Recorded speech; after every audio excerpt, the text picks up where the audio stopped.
Hola, esto es Radio Sefarad y estas son las noticias comentadas por Jorge. ¿Qué tal? Hola Alejandro, ¿qué tal? Vamos con los titulares de hoy. Los habitantes del asentamiento ilegal de Amona rechazan la propuesta del gobierno israelí. Se prevé un desalojo forzado. Renuncia el encargado de recursos humanos del ejército israelí tras serle robado su ordenador portátil con información secreta. El principal candidato a sustituir a Abbas al frente de la Autoridad Nacional Palestina, condenado por malversación en ausencia. Un fiscal pide una junta de expertos para determinar si la muerte del fiscal argentino Nisman fue suicidio o asesinato. Tras estas noticias volveremos con la agenda cultural, pero ahora hablamos de los habitantes del asentamiento ilegal de Amona, construido sobre tierras privadas palestinas en los territorios en disputa, que rechazaron una propuesta que les hubiera permitido recibir una parcela de terreno sobre la misma colina con la posibilidad de construir allí un asentamiento por largo tiempo a cambio de abandonar en forma pacífica sus casas acatando la orden de evacuación decretada por la Corte Suprema de Justicia para este 25 de diciembre. Los residentes de Amona definieron el acuerdo marco como un queso suizo lleno de agujeros, sin garantías, asegurando que están abiertos a otro acuerdo que les asegure su traslado a viviendas alternativas que sean construidas sobre la colina. Según el acuerdo actual, el Estado aceptaría erigir viviendas temporarias en terrenos próximos a Amona, garantizando su permanencia por 2 años, durante los cuales intentaría que la Corte reconozca a los terrenos como de propiedad ausente. Claro, el tema es el siguiente. Este tipo de asentamientos son considerados ilegales, no son propuestos por el gobierno, sino nacen de forma espontánea por algunos grupos que se establecen en terrenos que no han sido reclamados por nadie. Ahora, esto no quiere decir que no sean propiedad de nadie, porque años después, de pronto, como en este caso, pues aparecen los herederos o los responsables de ese terreno, que hasta ese entonces no se apersonaron para pagar las propiedades o los derechos o los impuestos que puedan tener, y reclaman la propiedad del mismo. Bueno, todo esto es algo incómodo y también muy difícil de manejar, porque el tema de los territorios, de los terrenos en Israel, al no haber una constitución, se utilizan las leyes del mandato británico, y en algunos casos, como el de la propiedad de la tierra, incluso se retrotraen a las leyes del propio Imperio Otomano. Y entonces estamos hablando de unos derechos de propiedad realmente muy difíciles de determinar, etcétera, etcétera. Bueno, el tema es que la Corte Suprema de Justicia, después de 3-4 años de que esta orden de desalojo estuvo circulando por distintos tribunales, determinó que se acabó, que las casas que están construidas en este pequeño asentamiento, son pocas casas, hay que desalojarlas, y la fecha última es el 25 de diciembre próximo. Esta gente no aceptaron una propuesta del gobierno, que es este acuerdo del que hablan, que es trasladarlos apenas unos centenares de metros sobre la misma colina hacia otro terreno que no es de propiedad privada, pero que tampoco es de propiedad pública, sino que es de propiedad ausente. Entonces, claro, estos dicen, sí, nos pasan para ahí, y dentro de 2 años va a aparecer otra vez un propietario, un heredero, y otra vez vamos a estar con la casa a cuestas, y no quieren atenerse a este tipo de situación. El gobierno también les propuso pasar sus casas o darles casas alternativas en otras zonas, en otros asentamientos que ya existen, y que simplemente sería pues otorgarle pues un terreno dentro de un asentamiento cuyo terreno es de propiedad del Estado, y entonces no habría ningún problema, pero ellos que no, porque hay que entender que el tema de los asentamientos muchas veces va bastante más allá del derecho a vivir en un determinado sitio, o las penurias económicas o los beneficios económicos que puedan desprenderse de abandonar un sitio a las compensaciones. Es una cuestión también ideológica para muchos de estos habitantes que ven que el establecerse en ese terreno que está, digamos, en una zona de mayoría árabe, pero que ha sido abandonado, que nadie vive en ellos, es una especie de precepto, una obligación moral de un judío de poblar la tierra que ellos consideran que también es tierra de Israel. Por lo tanto, estamos en una situación bastante complicada. En Israel no paran de hablar de este tema, y teniendo la fecha límite tan cercana al 25 de diciembre, yo me aventuro a decir que habrá un desalojo forzado, en el cual tendrán que intervenir las fuerzas de seguridad. De hecho, ya se están haciendo ejercicios dentro del territorio de Israel con soldados, con policías, con voluntarios de femenino, masculino, para que se hagan cargo de los chicos, de las mujeres, de los hombres, para que haya un desalojo que no suponga ningún herido y ningún altercado que vaya más de alguna protesta verbal. Pero yo creo que la lucha va a ser más dura de lo que algunos suponen. El jefe del Directorio de Recursos Humanos del Ejército israelí, el general Hagai Topolansky, renunció a su cargo tras conocerse que su ordenador portátil, que contenía información altamente clasificada, fue robado de su vivienda. Topolansky decidió también retirarse del ejército sin esperar a que el jefe del Estado Mayor tomara cualquier medida en su contra. La policía militar seguirá investigando el caso, intentando determinar el alcance de la información secreta que albergaba el aparato. Sí, esto es un suceso extraño y de alguna manera triste, porque este tío Topolansky es casi un héroe en Israel. Era un aviador de la aviación que participó en varias guerras, y es alguien tan decente como que por el hecho de que le hayan robado el ordenador portátil, que evidentemente eso no estaba en sus manos, pero sí que igual no tomó suficientes medidas de seguridad dentro de su casa para evitar que esto pudiera llegar a caer en manos de quien no debía estar. Así que él inmediatamente renunció al cargo. No solamente renunció al cargo, sino que renunció al ejército. O sea, se sale del ejército, pasa a retiro, porque se siente responsable de lo que ha pasado, a pesar de que evidentemente esto es un robo. Nadie realmente teme que esta información secreta llegue a pasar al enemigo, porque los que hayan robado sean árabes. Pero sí que los que hayan robado sean delincuentes, que formen parte de una mafia, que no les importe un pepino quién sea el mejor postor para esta información secreta, y que acaben sí vendiéndosela a enemigos de Israel. Entonces ahí está el peligro. No ahora mismo el que posee esa información, sino a quién puede llegar a vendérsela. Así que me imagino que dentro de algunas semanas o meses tendremos información sobre este suceso, que va a ser mucho más difícil de investigar, porque ya no está en manos de los servicios de inteligencia que tanto se prodigan en proteger a la sociedad de los enemigos externos, sino de los propios enemigos internos de la sociedad israelí, que participan de estos grupos de delincuentes, como los hay en todas partes, que son mafias de crimen organizado. Un tribunal palestino ha declarado culpable a Mohamed Dalan, principal candidato a reemplazar a Abbas al frente de la Autoridad Nacional, de malversación de unos 15 millones de euros, ordenando la devolución de esa cantidad, a pesar de estar considerado fugitivo, dado que reside en Emiratos Árabes Unidos desde que fue expulsado del partido en 2012.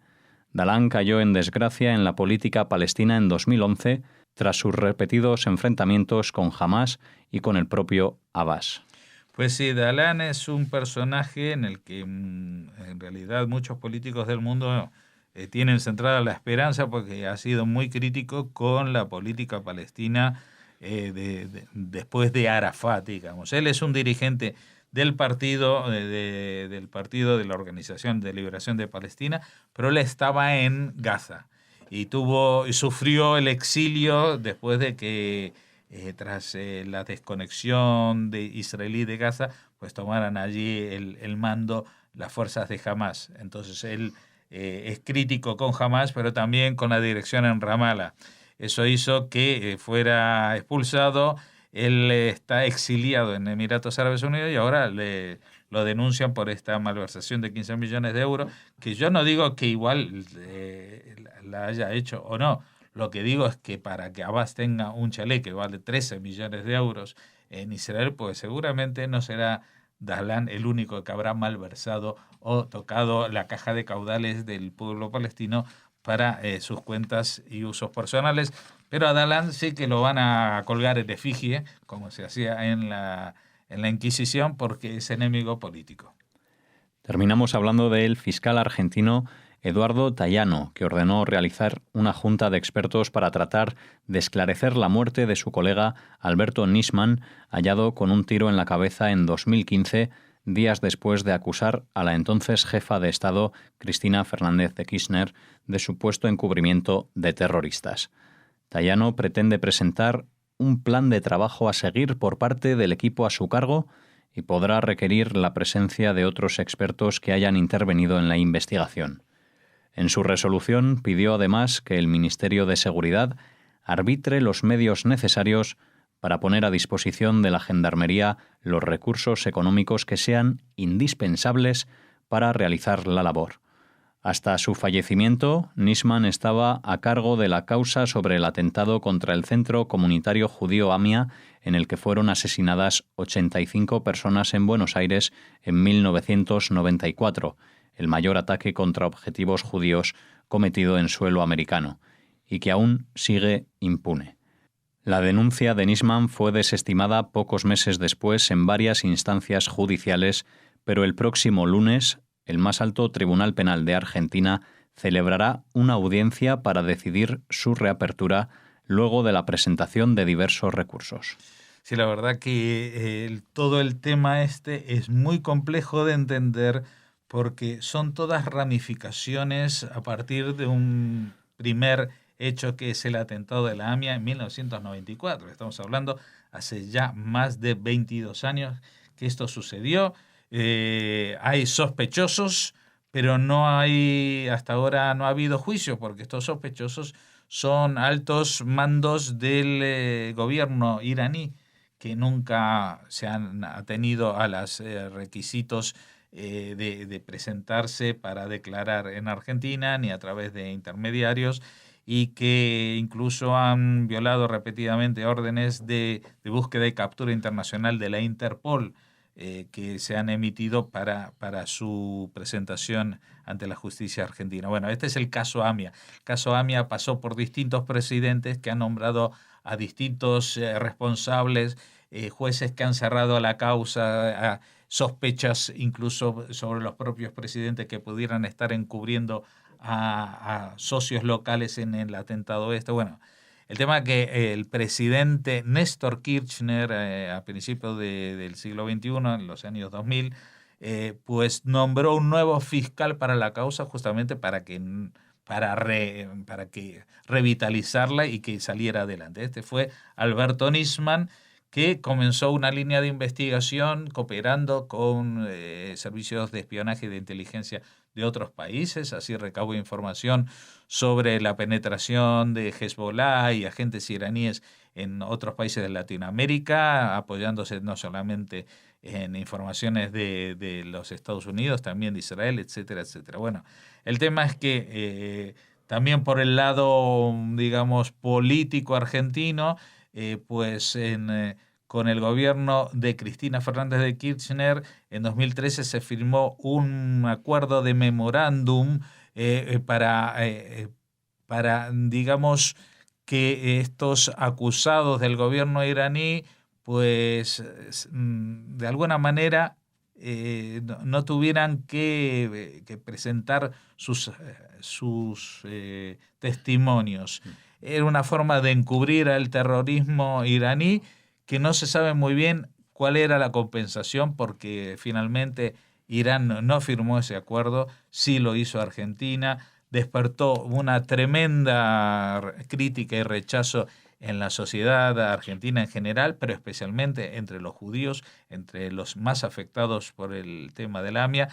Y en 2015, a finales de 2014, en realidad, vuelve el fiscal Nisman a Argentina con un anuncio importante, que va a denunciar y acusar formalmente a la propia jefa de Estado, a la presidenta, al ministro de Relaciones Exteriores, Timerman, y a una serie de personajes muy importantes de la política argentina de encubrir al terrorismo internacional financiado por Irán. Es una acusación tremenda y horas antes de presentar estas denuncias en el Congreso de la Nación, muere en circunstancias que supuestamente desde el punto de vista legal no han sido aclaradas, pero que claman al cielo porque ni el perfil era de un suicida, ni tenía razones para ello, y aparte lo poco que se ha trascendido de los testimonios recogidos y las pruebas recogidas en el lugar,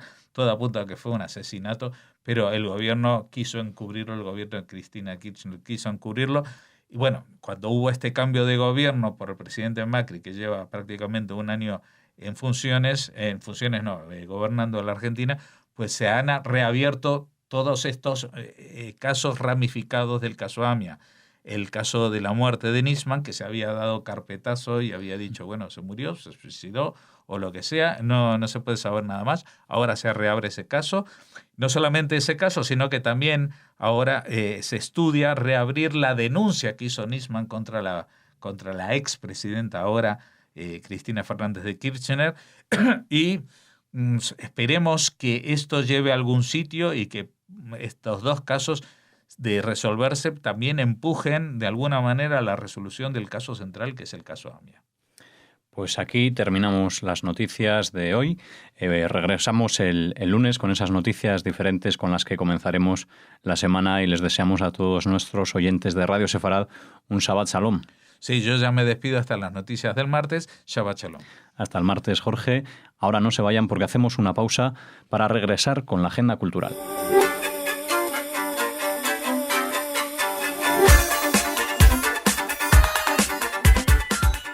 Regresamos ahora con la agenda cultural y damos la bienvenida a Raquel. ¿Cómo estás? Hola, Alex, muy bien. Hola a todos los que nos escuchan. Bueno, cuéntanos, ¿qué nos traes para terminar ya la semana? Pues no es la primera noticia, no es exactamente de actualidad, pero sí queríamos hacernos eco del éxito de la visita de una delegación de rectores universitarios españoles a Israel que impulsará las relaciones entre universidades de nuestros dos países.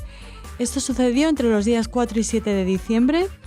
Rectores como, por ejemplo, el de la Universidad Complutense de Madrid, la rectora de la Universidad de Granada, el rector de la Universidad de Alcalá de Henares, el rector de la Universidad de Murcia, la secretaria general y el presidente de la CRUE, que es la Conferencia de Rectores de las Universidades Españolas, entre otros, o sea, sí, un buen elenco nivel, y además de grandes universidades. Pues viajaron a Israel con el objetivo de reforzar la cooperación y las relaciones con las universidades y otros centros de investigación israelíes. De hecho, los rectores españoles se reunieron con sus homólogos y visitaron la Universidad Hebrea de Jerusalén, el Instituto Weizmann de Ciencias, la Universidad de Tel Aviv, la de Bar Ilan y el Technion. O sea, los grandes buques insignia de la enseñanza superior israelí.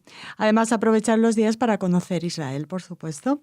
Esta visita servirá para impulsar estas relaciones entre universidades españolas y centros académicos y los israelíes, tanto a nivel docente como de investigación.